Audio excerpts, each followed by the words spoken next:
Ipatutupad na sa susunod na linggo ng bagong officer in charge ng Metro Rail Transit ang sistema na makatutulong upang mapaigsi ang pila ng tao sa MRT.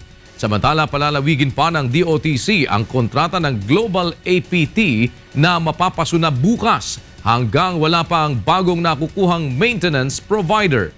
Ito ang balita ni Mon Hocson.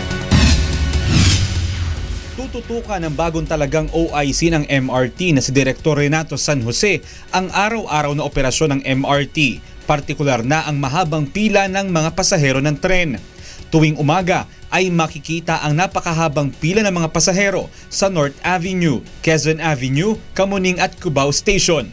Ayon kay Direktor San Jose, dumadalas na ang mga pag-ulan kaya sisikapin nila na kalahati ng kabuuang pila ng mga pasahero tuwing umaga ang makapasok sa loob ng istasyon upang hindi sila mabasa lalo na kung malakas ang ulan.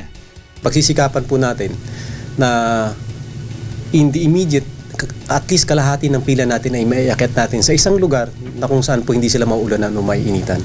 Gagamitin ng pamunuan ng MRT ang mga hindi nagagamit na lugar sa loob ng istasyon na maaring mapwestuhan ng mga pasahero.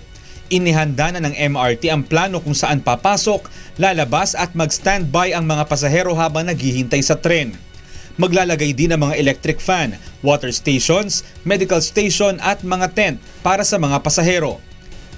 Isa sa ayos din ngayong taon ang mga may diferensyang elevator at escalator sa lahat ng istasyon ng MRT at magtatalaga ng maintenance para lamang sa mga ito. Samantala, mapapasuna bukas ang kontrata ng maintenance provider ng MRT na Global APT. Plano ng DOTC na palawigin pa ang kontrata ng Global APT hanggat wala pang bagong maintenance contractor. Payag naman ang Global APT bilang tugon sa kanilang obligasyon sa libu-libong taong sumasakay sa MRT araw-araw. We have a moral obligation to the riding public. So whatever the outcome of the extension, we must follow what the DOTC said. Giniit naman ng Global APT na kahit sinong maintenance provider ang pumalit sa kanila ay magkakaroon pa rin ng aberya sa MRT hanggat hindi dumadating ang mga bagong bagon at napapalitan ang mga luma ng pyesa. Hindi naman sila Superman para mawala yan. Wala na, obsolete na yung mga parts.